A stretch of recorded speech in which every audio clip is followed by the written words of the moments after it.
huu ni mfano wa kuigwa. Habari yako mwenyekiti? Nashukuru. Habari za jioni. Salama. Nimepata barua yako ndio nimekuja kuitika wito. Mimi nashukuru kwa kuwa na wananchi kama nyinyi ambao mnajali wito wa mwenyekiti, ingawa ni ngazi ndogo ya chini, lakini umejali wito wangu kuita sawa. Nikienda moja kwa moja kwenye wito uliokuita, ni mwananchi ambaye msikivu kwa maeneo fulani, lakini ni mwananchi ambaye mtukutu kwa maeneo fulani. Ni mwananchi ambaye unakuwa kibri lakini jeuri. Ndicho kilichofikisha hapa. Nimekuita kwa sababu wewe kwanza ni mchafuzi wa mazingira, kuanzia mgahawani kwako mpaka mtaani kwenye jamii unakoishi nao, na ujio wa TASA kinachoendelea mbele sikijui, wamekuja na mpango kabambe kwamba linda mazingira pia na mazingira ya kuinda, lakini wewe haupo kwenye huo mlolongo wa kutunza mazingira na wala mazingira kukutunza wewe. Mimi nimekuita kwamba nikuonye, hii somo la kwanza, somo la pili. Sasa leo kauli yangu ya mwisho ni kama mwenyekiti, ninakuuliza, je, kwa nini unapenda kuwa mtukutu wa hiyo?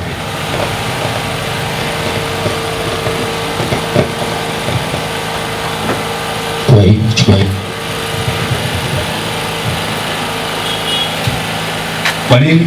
Mwenyekiti, mambo msaada cha kwanza.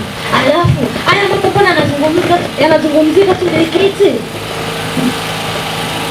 Hayo ndiyo ambayo yanapelekea mazingira kutokuwa mazuri. Hii inazungumzika. Hii inazungumzika, ikiendelea kuchukua nafasi yake, mazingira hayatakuwa mazuri. Serikali inajipanga kupitia TASA kinachoendelea mbele sikijui, wanajaribu kuweka mazingira sawa, lakini wewe hauko tayari.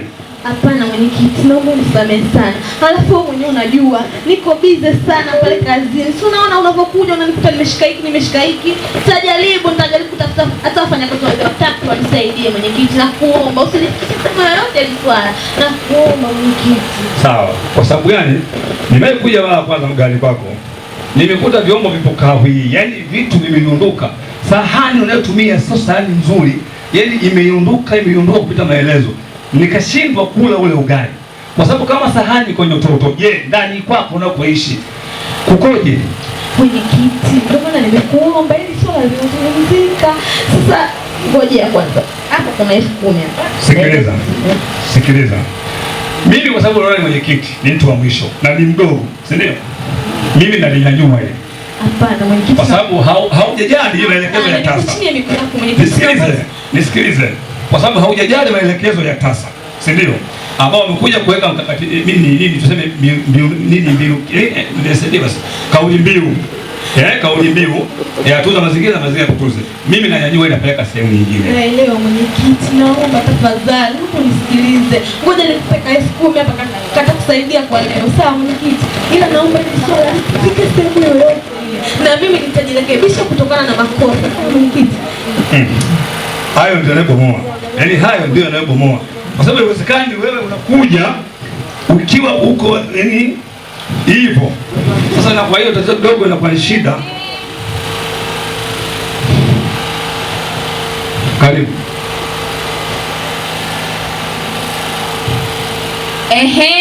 Bora nimekukuta mwenyekiti. Yaani huyu mama huyu, yaani kwa kweli amenichosha. Unajua amenichosha? Yaani alipo jinsi unavyomuona na matendo yake anavyofanya tofauti. Yaani huyu ni mchafu. Yaani mmanichilia kabisa vyombo vichafu. Yaani mazingira yake machafu. Yaani kila siku ninapokuambia na kufuata unanidharau. Hivi kwa nini?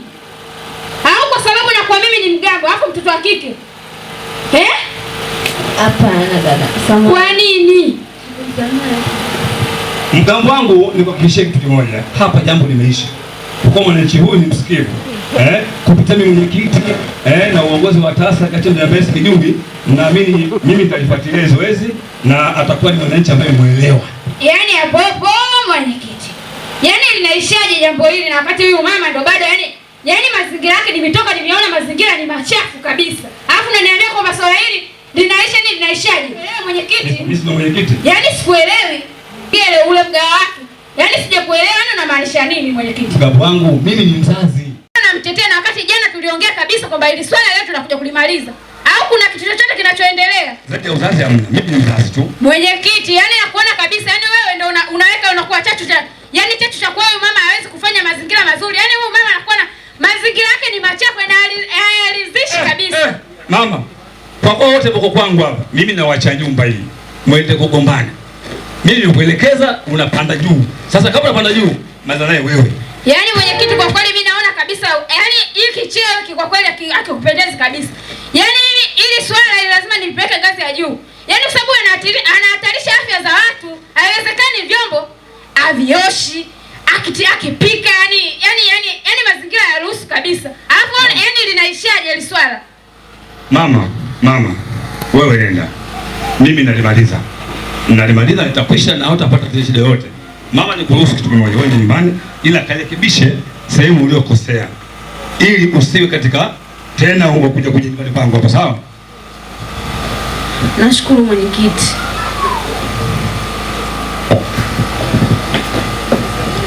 Sikiliza. Mimi ndo mzazi.